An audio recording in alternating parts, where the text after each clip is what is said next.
Bonjour et bienvenue tout le monde.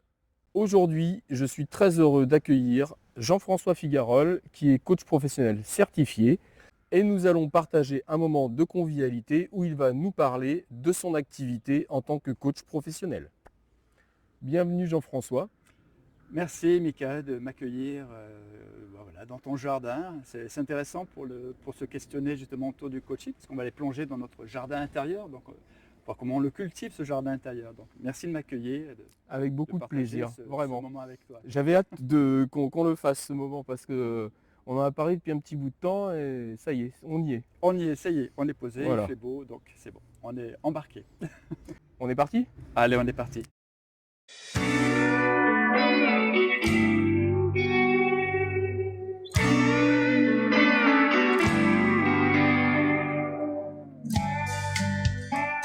Première question, est-ce que tu peux nous parler un peu de ton parcours professionnel et de ce qui t'a conduit à devenir coach?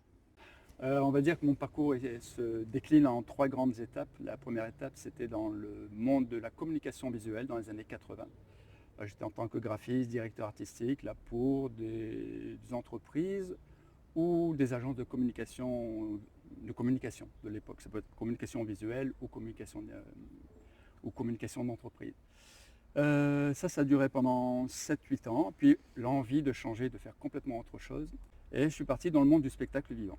Donc ça a duré aussi de 90 jusqu'à 2009 pratiquement, donc 19 ans. La troisième étape, on va dire, c'est plutôt la partie coach professionnel. J'animais ou j'accompagnais de manière très intuitive, mais il me manquait vraiment une méthodologie quelque part pour être encore plus à l'écoute des besoins des personnes. Et la voie du coaching a été vraiment qui s'est ouverte à moi à un moment donné. Quels sont les moments clés de ta carrière qui ont influencé ton approche du coaching? Et est-ce qu'il y en a déjà? Alors, les moments clés, ça a été justement toutes ces transitions que j'ai eues, tu vois, trois étapes de vie, enfin trois métiers différents, et qui ont toujours eu un fil conducteur, hein.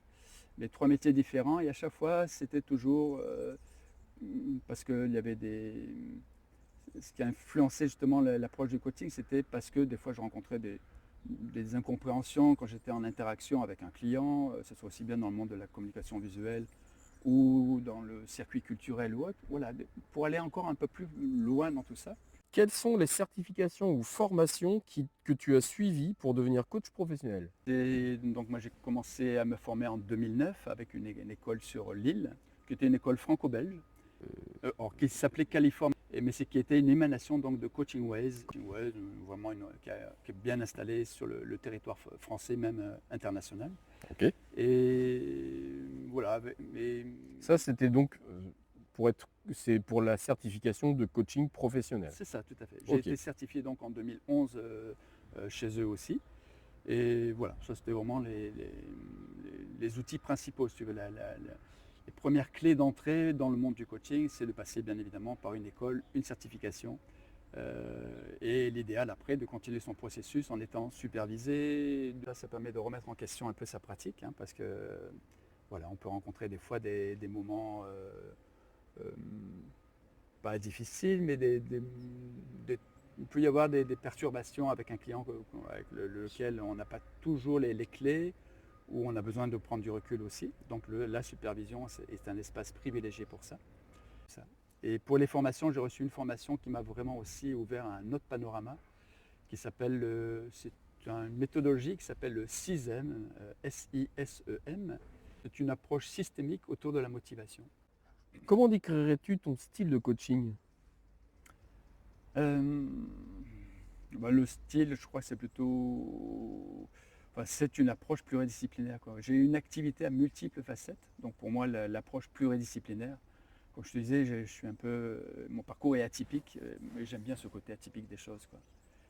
Voilà, c'est un peu ce qui pourrait me caractériser comme style de coaching.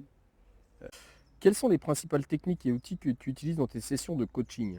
Alors oui, il y a une technique, parce que c'est un projet qu'on a pas mal développé avec une amie là, qui a des chevaux et qui fait on appelle ça de l'équi-coaching, mais elle se présente plutôt comme une accompagnatrice en éthologie équine. Donc comment le cheval peut être un médiateur euh, pour accompagner les personnes justement dans la situation, comment le cheval peut venir éclairer une situation, comment cet animal-là peut venir nous sortir à un moment donné ou nous faire comprendre de là où on en est et sortir un peu de la situation qui nous est désagréable, quoi. Comment personnalises-tu tes séances pour répondre aux besoins spécifiques de chaque client? Chaque client est un cas particulier. Euh, on va dire même que l'humanité est riche de sa diversité, donc chaque séance pour moi est spécifique et même personnalisée. Peux-tu nous donner l'exemple d'un défi auquel tes clients sont confrontés régulièrement et comment tu les aides à le surmonter? Hum, je ne sais pas si au début c'est vraiment des défis, mais les gens viennent avec leur situation du moment, leur état d'âme du moment.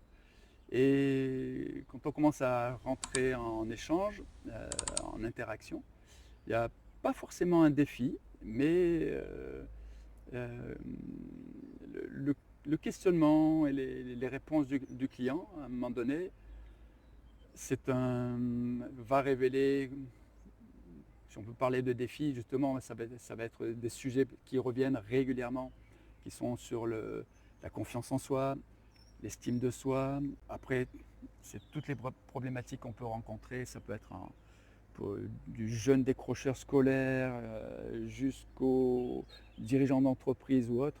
Toutes les thématiques sont tellement différentes les unes aux autres, quoi. Quel type de client as-tu généralement? C'est très divers. Justement, je prenais l'exemple des décrocheurs scolaires. Ouais, j'interviens pour des décrocheurs scolaires pour l'éducation nationale. De 16 à 18 ans, des universitaires aussi pour l'université de Montpellier. Là, c'est sur des actions plutôt coaching collectif. Je suis intervenu aussi pour l'Union régionale des coopératives là, auprès de un dispositif qui s'appelle Alter Incube, et là des gens qui sont plutôt dans la création d'entreprises. Peux-tu partager une réussite significative avec un client sans compromettre évidemment la confidentialité? Je prends un exemple récent d'une jeune, là, qui se posait la question, qui est une jeune autrichienne déjà, qui parle très bien le français, l'anglais, l'espagnol, enfin voilà, des gens. Et ce qu'elle a des envies, c'est de devenir actrice et metteur en scène. Donc quelles étaient les écoles spécifiques pour ça? Et elle est allée trouver une école dans le nord de l'Allemagne, donc l'Allemagne, près de Hambourg, par là-bas, et pour aller se former. Et pour aller se former là-bas, donc elle avait besoin de passer devant un jury. Donc elle s'est dit, waouh, qu'est-ce que je peux leur dire sur moi? Je suis jeune, j'ai pas trop d'expérience, tout ça. Et en fin de compte, je l'ai invitée à un moment donné peut-être à se présenter devant le jury, mais comme parce qu'elle avait de facilité à écrire, elle aime beaucoup écrire aussi, à écrire des pièces de théâtre. Je lui ai dit, si tu devais écrire une pièce de théâtre pour toi qui va te présenter devant le jury, qu'est-ce que tu écrirais comme pièce? Et puis voilà, elle est partie dans un truc. Et elle a écrit une performance, on va dire une petite courte pièce de théâtre qu'elle a jouée devant ce jury pour se présenter. Comment évalues-tu le succès d'un processus de coaching? J'utilise différents outils, enfin j'ai près de 400 outils comme la pyramide néologique, le SWOT, tu parles du roi, des choses comme ça, voilà, des outils comme ça, j'en ai 400 sous le coude, un peu comme toi j'imagine, quoi. Et moi j'adore utiliser cette fameuse boussole qui est vraiment très spécifique et qui me donne des indicateurs justement pour évaluer la personne là où elle en est dans ces fameux 6 moteurs. Peux-tu expliquer l'impact à long terme que tu as observé chez tes clients après une période de coaching? Les effets à long terme, c'est soit justement quand on refait des évaluations à 3 mois ou à 6 mois ou autre, ou alors des fois je rencontre la personne dans la rue et tout de suite elle me dit, ah bah tiens, c'était chouette, merci pour les séquences, les séances qu'on a suivies ensemble. Alors, ça m'a permis de faire ceci, de faire cela, de dépasser vraiment des freins, des choses comme ça. Enfin, il y a souvent des retours très spontanés, très frais, je dirais, de la part des personnes, surtout quand ils vivent des expériences un peu assez fortes. Quels sont les plus grands défis que tu rencontres en tant que coach professionnel? Oui, les défis, comme tout entrepreneur, quel que soit le métier que l'on développe, c'est de se faire connaître, bien évidemment, au départ, d'avoir suffisamment de réseau aussi. Les défis, en fin de compte, que je devrais relever, que je ne fais pas régulièrement, c'est justement de me mettre un peu plus sur les réseaux sociaux, par exemple. Moi, je fonctionne pas mal de bouche à oreille, par les réseaux vivants sur lesquels je participe. Moi, j'appartiens à plusieurs réseaux de coachs, par exemple. Comment gères-tu les situations où un client est réticent au changement ou à l'adoption de nouvelles méthodes? Le truc, c'est vraiment d'y aller vraiment par petits pas. La progression étape par étape, de ne pas brusquer la personne, de ne pas vraiment forcer à quoi que ce soit. De toute façon, c'est pas notre rôle, bien évidemment.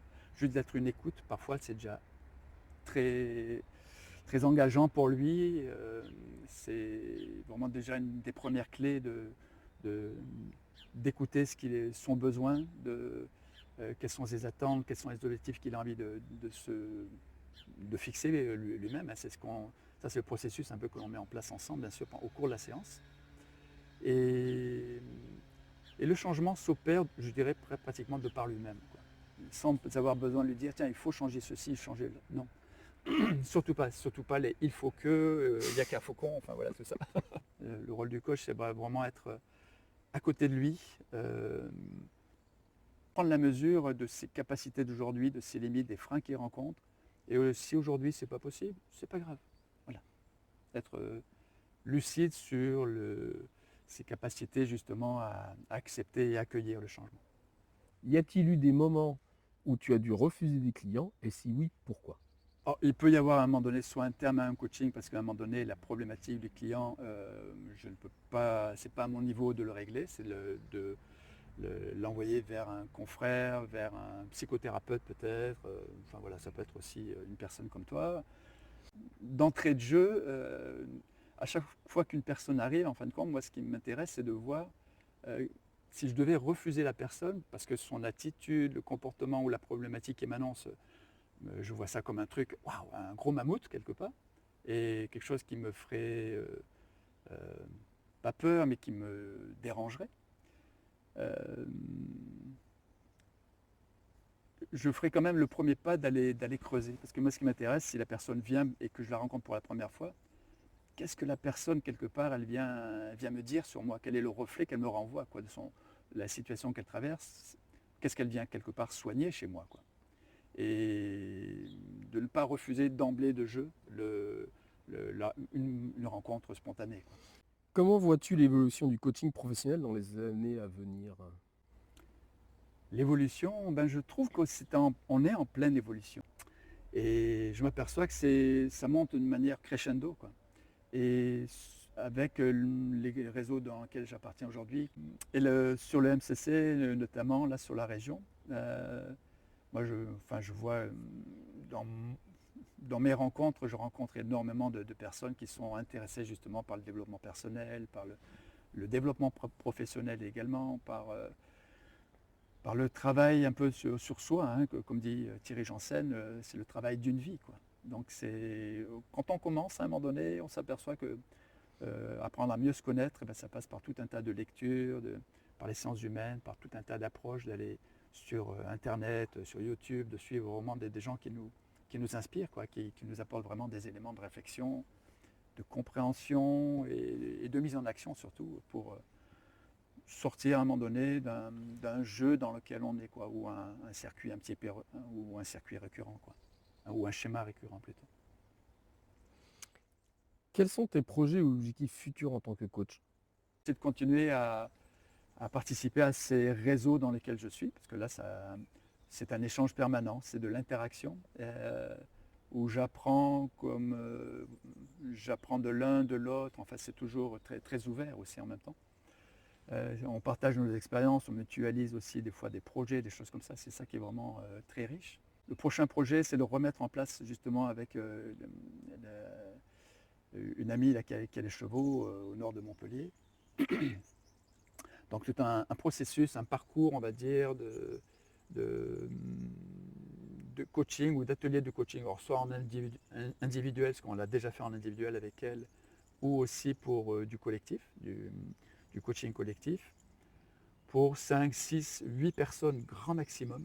Et le principe, les gens vont venir sur une, deux ou trois journées successives de manière à être vraiment en reconnexion à la nature, en immersion, et pour se réaccorder le temps justement de se poser les bonnes questions, de prendre le temps de réfléchir, de mûrir, et puis d'aller être dans ce contact avec la nature, d'aller faire différents ateliers dans différents endroits du lieu, qui est un écolieu autour du cheval, et sans forcément faire du cheval, hein, c'est pas le souci, mais d'inviter les gens justement progressivement à aller vers cette expérience, à la rencontre de leur cheval intérieur peut-être, hein, de retrouver la puissance qui les anime, pour se reconnecter justement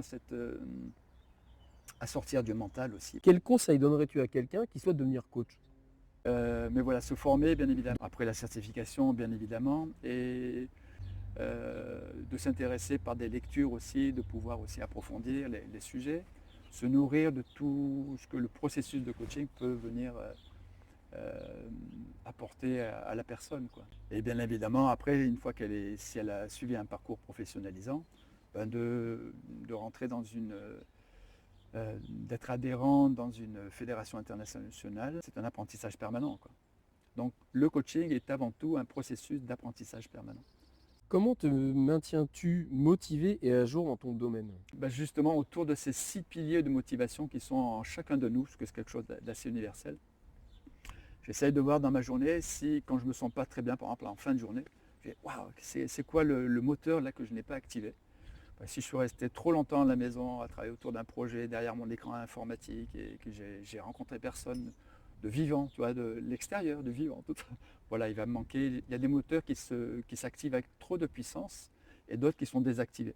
Donc voilà, de retrouver cet équilibre ne serait-ce que dans une journée.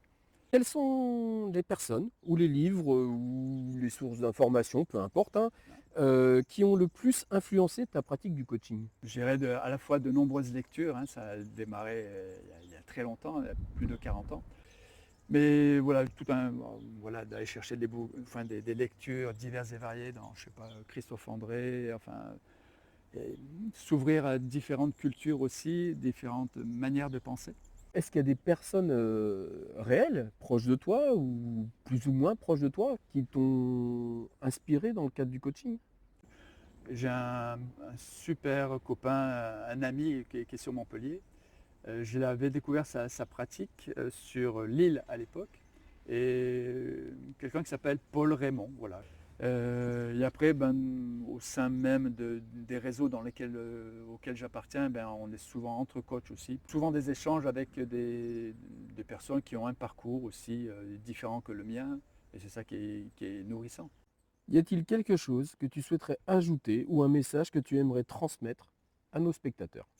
Donc oui, le message à transmettre, ce serait si vous êtes vraiment intéressé par toutes les démarches de coaching, de développement personnel, pour mieux développer peut-être votre activité professionnelle, pour mieux vous sentir à l'aise dans vos baskets tout simplement, hein, ou euh, développer plus de bien-être en vous, je vous invite vraiment à découvrir ce monde du coaching, peut-être à commencer par aller à la rencontre d'un coach, découvrir comment ça se passe dans une relation de coaching, de rencontrer peut-être aussi d'autres coachs, plusieurs coachs pour avoir des différents niveaux de lecture, et puis bien sûr d'aller sur YouTube, d'aller lire des bouquins. Si vous êtes sensible je dirais, à toutes ces approches de connaissance de soi, vraiment je vous invite à découvrir ce monde merveilleux qui est tout simplement le mode de fonctionnement des êtres humains que nous sommes, quoi, et comment améliorer notre humanité. Et parfois, quand on commence à développer un peu plus d'activité, enfin, d'avoir plus de conscience un peu de ces processus de coaching, d'aller en finalité se poser la question à quoi on a envie de contribuer. Alors ça peut être contribuer dans notre environnement proche, hein, des amis, la famille, et petit à petit développer aussi plus d'interaction aussi avec des personnes, peut-être au sein même d'une entreprise dans laquelle vous travaillez, quoi. Voilà, l'invitation à vous sentir un peu plus vivant, quoi. Eh bien, cette interview est maintenant terminée.